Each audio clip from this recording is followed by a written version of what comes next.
Ah, e vocês mandaram várias perguntas nos comentários e eu vou responder todas elas hoje.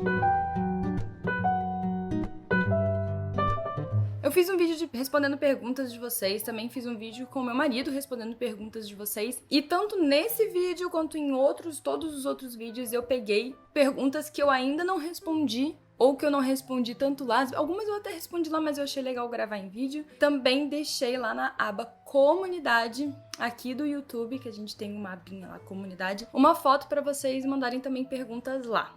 Então, hoje eu vou responder todos esses comentários. Primeiro, se eu não respondi a sua pergunta, é porque ou ela está em algum vídeo separado aqui no canal, então dá uma olhadinha aqui no canal que já tem muito vídeo, muito conteúdo, eu já respondi muita coisa, e eu também já fiz uns 3 ou 4 vídeos respondendo perguntas de vocês sobre a mudança, um só sobre morar no Japão, também tem sobre o trabalho do Diogo, então dá uma olhada, ver se a sua pergunta já não foi respondida em algum vídeo. 2, ou essa pergunta eu peguei pra fazer um vídeo separadamente sobre ela. E 3, ou eu não tenho experiência suficiente pra responder sua pergunta, ou se é alguma coisa muito específica que não é da minha área, ou eu não tenho conhecimento, então eu não tenho como responder, então esses são os motivos pelo qual eu posso não ter pego a sua pergunta pra responder, tá bom? E fora isso, eu peguei literalmente todas as que dava pra eu responder e que eu ainda não tinha respondido, eu peguei. Então vai ser um vídeo um pouco longo, então fica até o final, e se você tiver mais alguma pergunta que eu ainda não respondi, que ainda não tem vídeo sobre, deixa aqui nos comentários desse vídeo para eu responder posteriormente, tá? Vou estar sempre fazendo esses compilados de tempos em tempos, conforme for acumulando bastante pergunta. Eu achava que essas perguntas iam acabar, mas na verdade elas são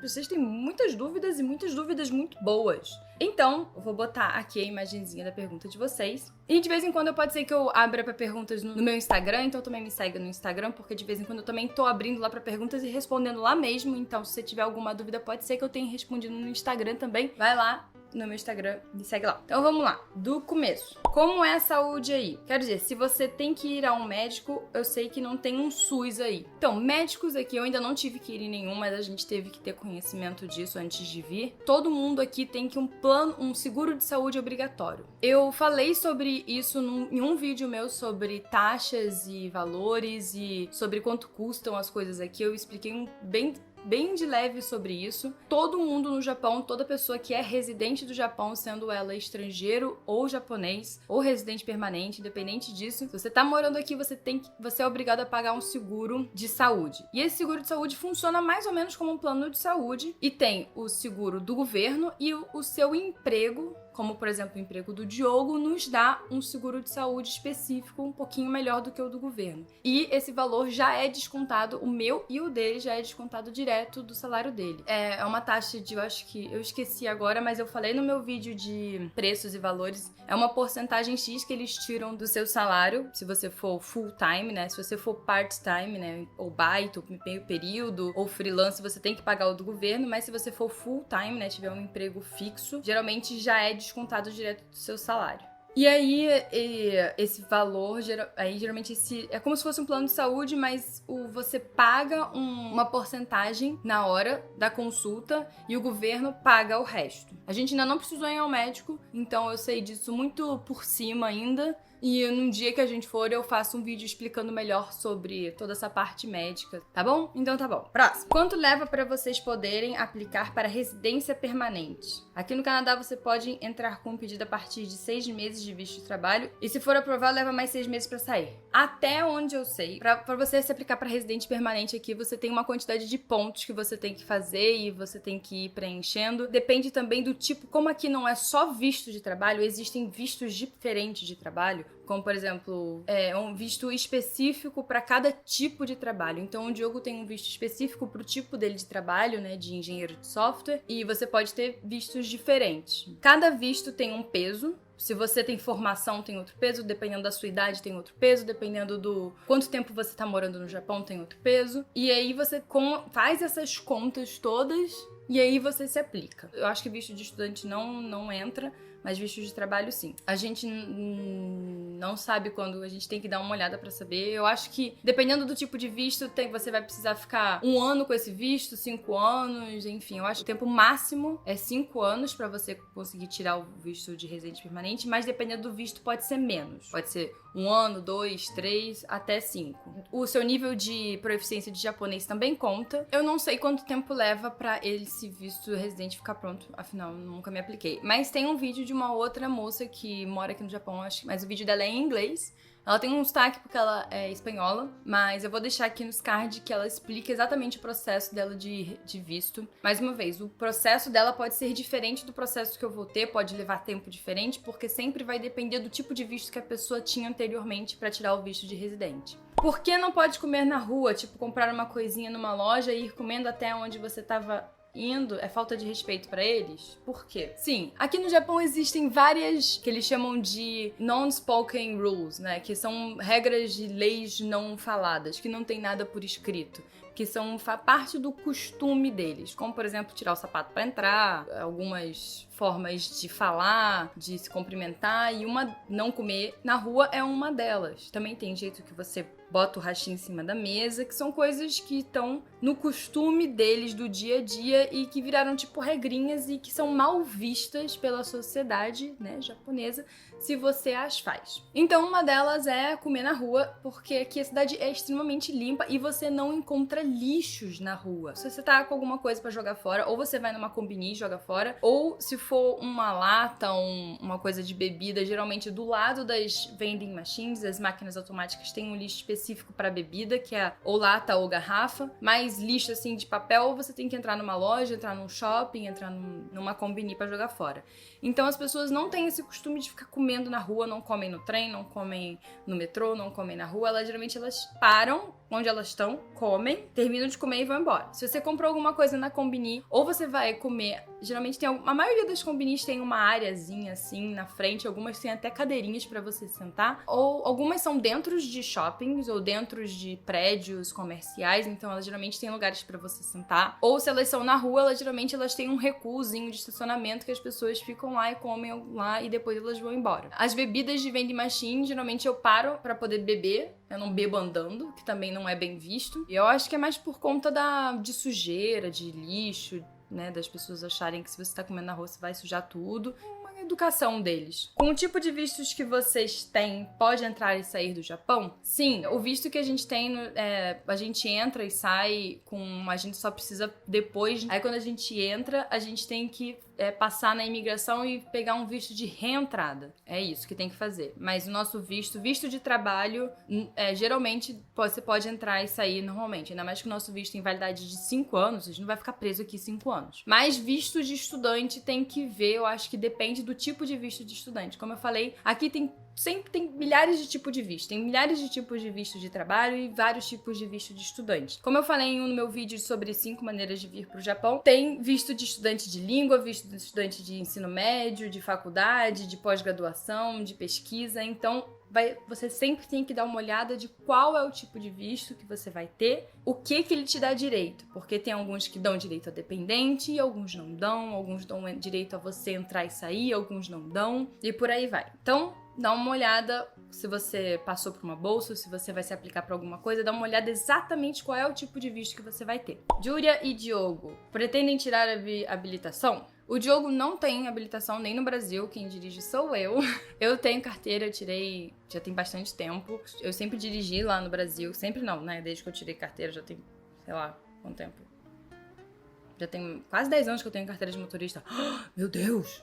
Enfim, eu tenho carteira de motorista no Brasil, eu sempre aluguei carro lá, já tive um carrinho, um Fusca, tem vídeo do meu Fusquinha. E aqui, pra tirar a habilitação, eu já pesquisei, eu tenho vontade de dirigir aqui, mas aqui tem 2 poréns. Um, que eles dirigem do outro lado, e outro, que por conta da minha carteira ser brasileira, ela tem os trâmites diferentes. Cada país aqui, para você fazer a migração da sua carteira de habilitação de motorista pra cá, Cada país tem um trâmite diferente. O trâmite do brasileiro é que você tem que fazer uma prova. Eu não sei dizer exatamente se essa prova é só escrita, se é uma prova de direção, mas você tem que fazer uma prova, ela dá um pouco mais de trabalho, porque as nossas leis de trânsito são muito diferentes das leis de trânsito deles. Então, países que têm leis mais parecidas, você só precisa fazer a tradução da sua carteira. Mas isso é porque eu estou morando aqui. Se você vai vir para cá viajando, você pode só gerar uma carteira internacional no Brasil mesmo, antes de você vir, e aí você pode alugar carro e dirigir aqui. Eu poderia ter feito isso para poder dirigir aqui, porém essa carteira tem validade só de 1 ano, né, essa habilitação internacional. E, bom, no primeiro ano eu não iria dirigir aqui mesmo, porque a gente estaria fazendo todo, né, a adaptação de moradia e a gente pretende só viajar, essas coisas. Nosso planejamento era mesmo só para depois que a gente fizesse perto de 1 ano mais pra frente pra começar a viajar essas coisas. Então, eu pretendo sim, eu não sei quando. É um processo um pouco complicado, né, de tradução e fazer prova e essas coisas. O Diogo não pretende. Ele detesta pensar em dirigir. Ju, como é a solidão relacionada à família, amigos e amigos que... Família e amigos e amigos. Tá, família e amigos que deixou no Brasil. É muito call.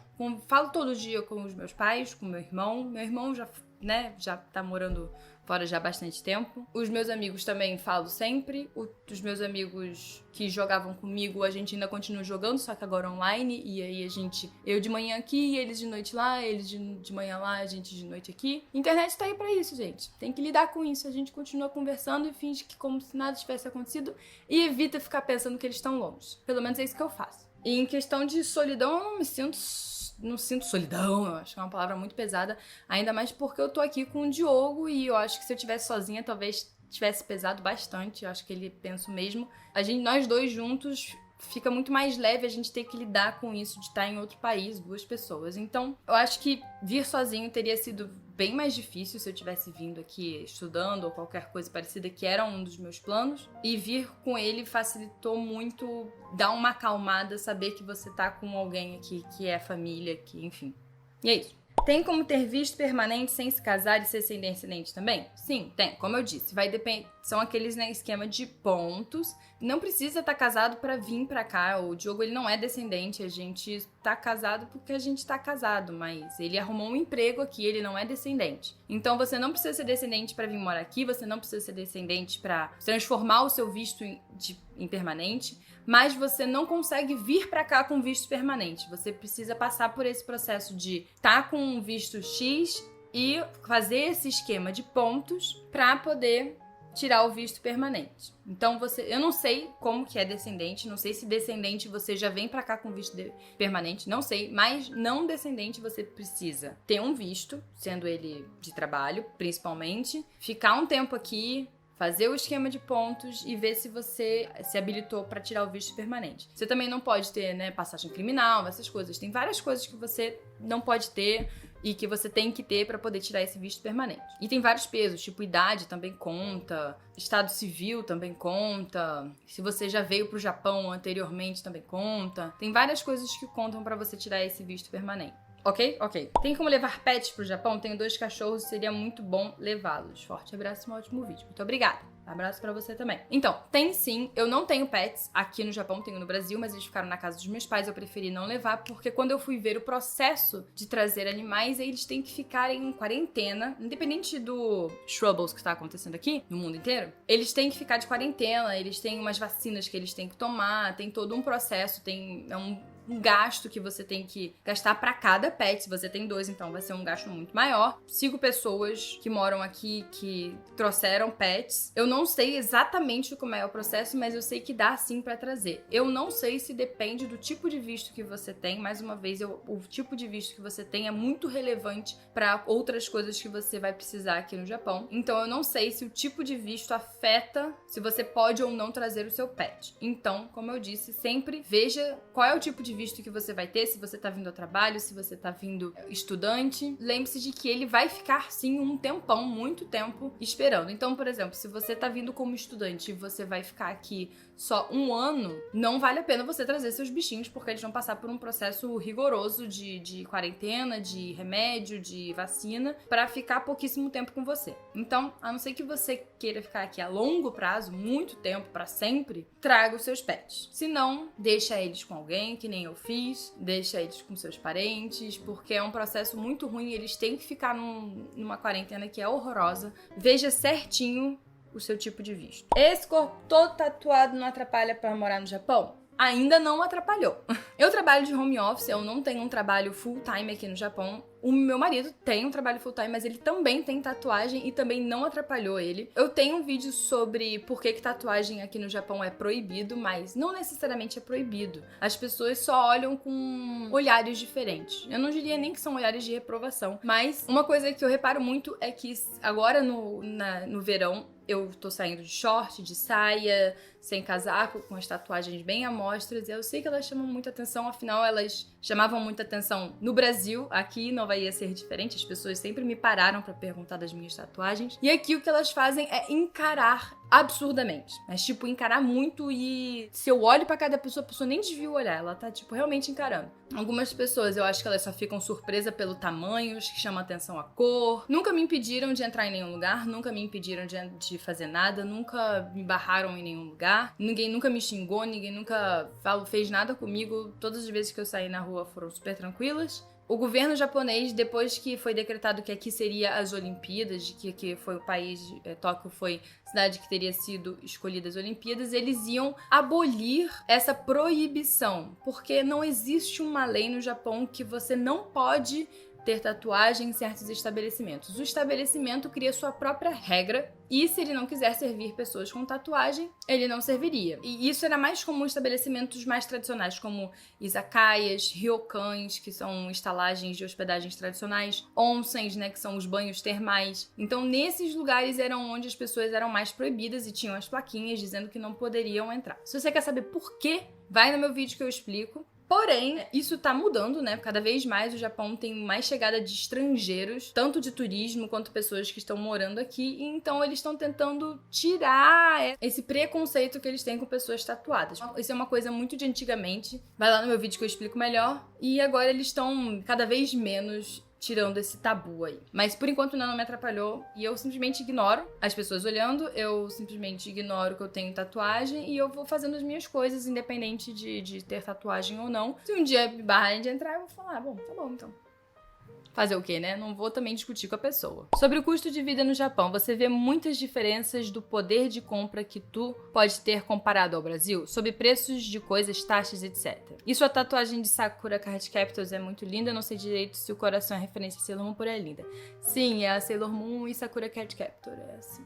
Muito obrigada. No meu Instagram você vê quem foi que fez a minha tatuagem. Tatuadora maravilhosa, a Ana. Vai lá. Então vamos lá. Sobre custo. Eu tenho um vídeo sobre quanto custa morar aqui em Tóquio. Lembrando que nós moramos bem no centro de Tóquio, em Shinjuku, que é uma região cara, sim. Sobre poder de compra. Sim, tem muita diferença. Apesar de que se você pegar o que eu tava falando, que eu não botei os valores de conversão do ien pro real, porque o poder de compra aqui é completamente diferente do que se você simplesmente converter o valor para real. Se você converteu quanto que a gente gastou comprando as coisas aqui, ou por exemplo, o valor da nossa televisão, o valor do computador, o valor, enfim, de qualquer coisa, se você converter, você vai sentir que não é mais barato do que comprar no Brasil. É basicamente o mesmo preço se você converter, às vezes até mais caro.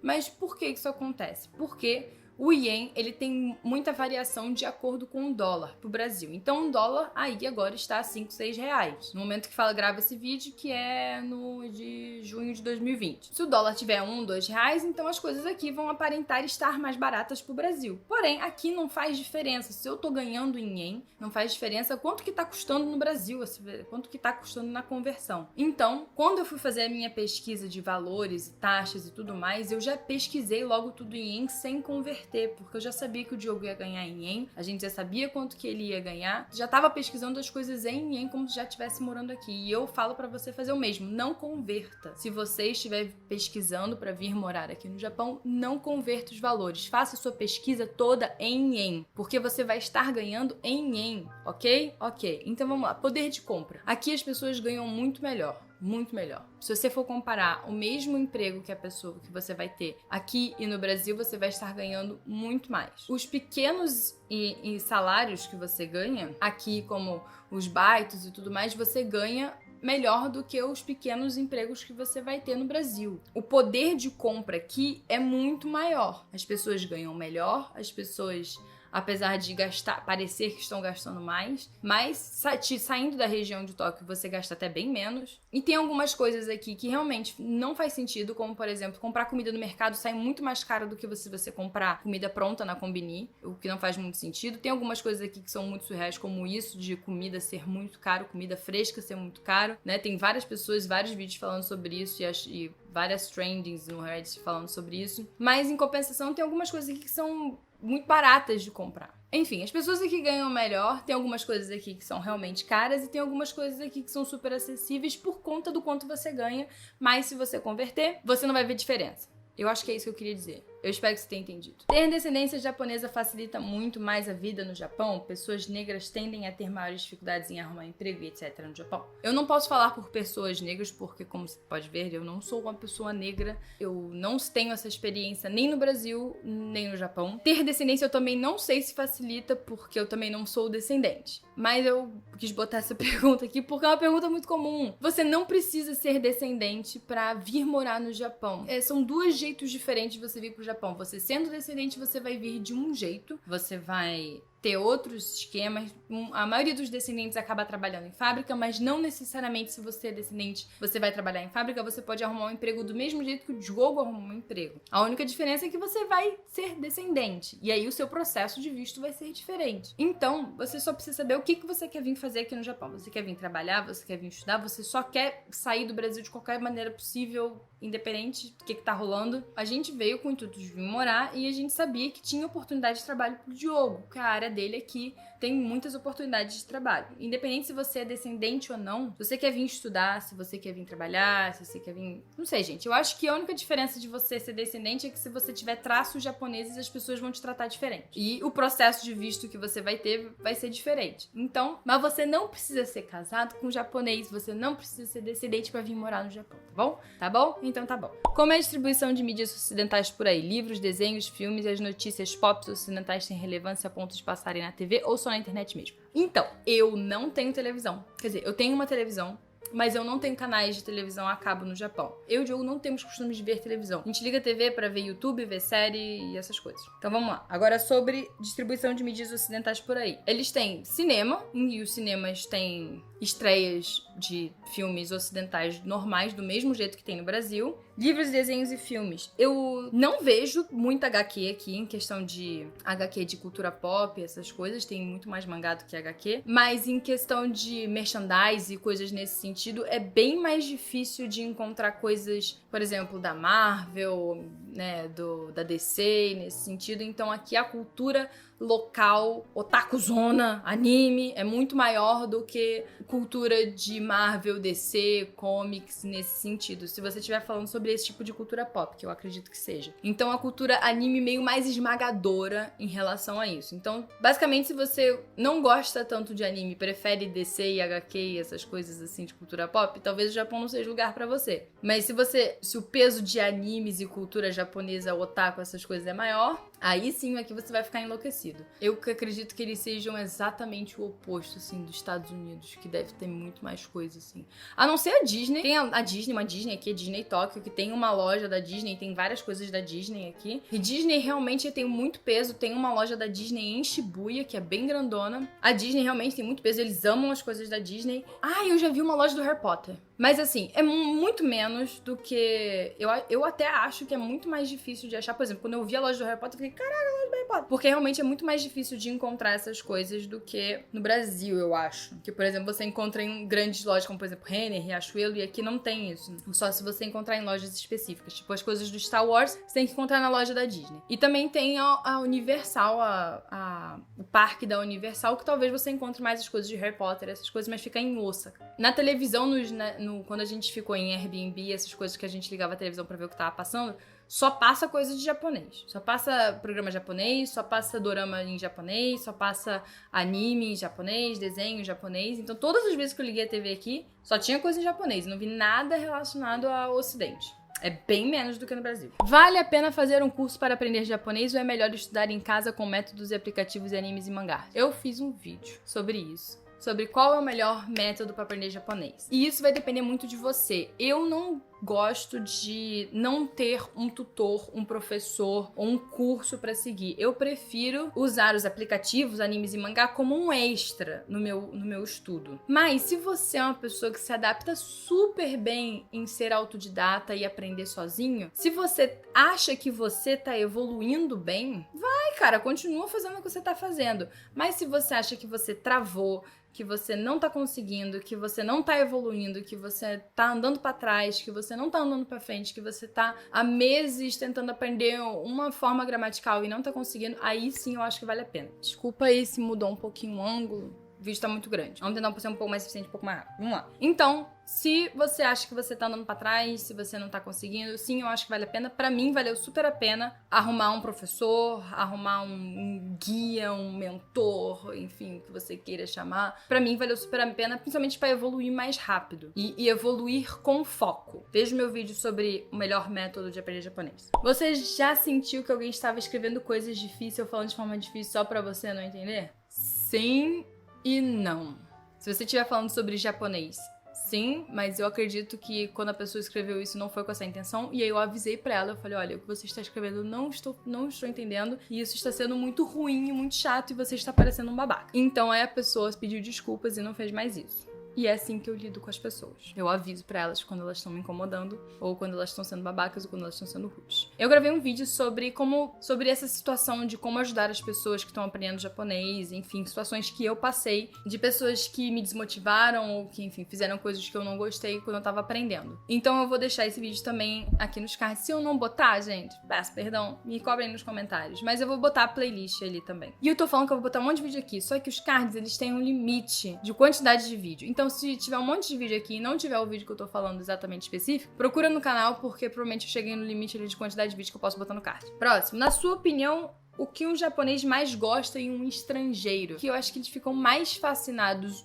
quando realmente o estrangeiro está morando aqui, que eles ficam achando muito estranho que as pessoas querem vir morar aqui. E 2, quando um estrangeiro fala japonês. Se você solta qualquer palavra em japonês para um japonês, sendo estrangeiro, eles vão ficar extremamente admirados com a sua força de vontade de querer aprender a língua deles estando morando aqui. Então eu acho que a coisa que eles mais gostam no estrangeiro é quando ele se esforça para entender a cultura deles, entender os costumes deles e principalmente aprender a falar japonês. Se você quer ter uma boa primeira impressão com o japonês, conheça muito bem a cultura, os costumes e saiba falar uma palavra, nem que seja pouquíssima coisa, uma palavra ou outra em japonês já tá ótimo. Essa é a última. Como é o mercado de trabalho para professores de inglês? O salário aumenta se tiver pós-graduação? Qual é a melhor época para procurar emprego aqui do Brasil para o Japão? Primeira pergunta. Como é o mercado de trabalho para professor de inglês? Você sendo brasileiro é uma bosta. Por quê? Os japoneses têm um fascínio por pessoas que são nativos da língua inglesa. Então, a maioria dos empregos de professor de língua inglesa, provavelmente eles vão dar sempre prioridade para pessoas que são nativas. Independente se você tem muito mais experiência técnica numa pessoa que é nativa da língua inglesa. Tem pessoas que vêm aqui na aula em inglês e que nem são professores. É só porque o cara é nativo, ele é ou americano,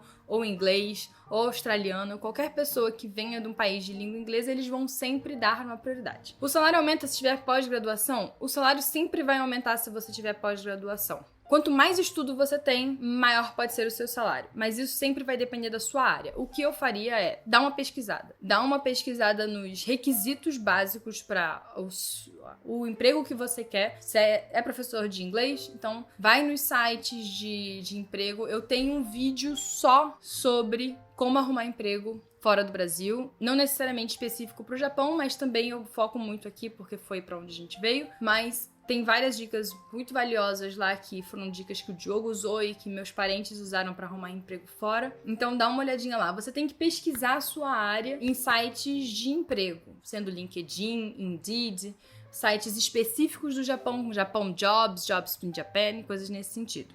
Qual é a melhor época para procurar emprego aqui do Brasil pro Japão? Quando você quiser. Nunca pare de procurar. O importante é você estar sempre procurando. Não existe melhor época para ir. A melhor época para ir é agora, é a hora que você quiser. Então, não espere uma época, não espere um momento X, não espere acontecer tal coisa. Vai procurando. Enquanto você tá no Brasil, trabalhando no Brasil, vai procurando, vai mandando seu currículo, manda pra mesma empresa várias vezes. Afinal, a sua experiência vai aumentando, então manda várias vezes, insiste, muda seu currículo, manda de novo, muda seu portfólio, manda de novo, dá uma ajeitada no LinkedIn, manda de novo. Nunca pare de procurar. Esse trabalho que o Diogo arrumou aqui não foi o primeiro site que ele usou, não foi o primeiro emprego que ele mandou, não foi o primeiro currículo que ele mandou pra fora do país, não é a primeira tentativa dele, com certeza não é. Ninguém nunca vai conseguir de primeira vir morar fora do Brasil, morar fora do país que você tá. Então, nunca pare de tentar até você conseguir. Essa é a dica que eu dou. Você tem que ficar sempre tentando, sempre melhorando seu currículo, sempre melhorando as suas experiências, sempre aprimorando o que você sabe, sempre estudando o que você quer, continuando se especializando na sua área e continuar mandando sempre que possível. O tempo todo. Então não tem hora. E também não espere, tipo, eu vou esperar virar o ano pra poder me mudar pro Japão. O processo seletivo geralmente é muito longo. O Diogo se aplicou nessa vaga no começo de outubro e a gente só veio parar aqui em janeiro. Então, o processo seletivo de uma vaga internacional, de uma mudança internacional, é muito longo. Então, não espere virar o ano, não espere acontecer nada. Só vai, só manda. Vai mandando, ok? Ok, essa foi a última pergunta, graças a Deus, porque minha bateria tá acabando. Então é isso. Eu espero que vocês tenham gostado. Eu espero que eu tenha respondido todas as perguntas de vocês. Se ficou alguma dúvida, se você tem alguma pergunta nova, se você tem alguma coisa que você queira saber, se tem alguma coisa da cultura, da língua japonesa, da forma como a gente vive aqui, qualquer coisa, deixa nos comentários desse vídeo aqui que eu vou estar pegando essas perguntas e vou estar respondendo mais pra frente em outro vídeo posteriormente, ou pegando e fazendo um vídeo separado da sua pergunta. Se a sua pergunta for extremamente boa e eu acho que vale um vídeo separado, estarei fazendo também. Então, comenta aqui o que você quer saber, comenta aqui o que você quer que eu fale, comenta aqui o tema, dá dica, dá opinião, dá sugestão. E é isso, eu espero que vocês tenham gostado. Desculpe o vídeo ficar enorme. Eu tentei responder o máximo de perguntas possíveis. Fiquem seguros, bebam água, se cuidem, sigam seus sonhos, não desistam, independente do que as pessoas vão falar pra você. E é isso.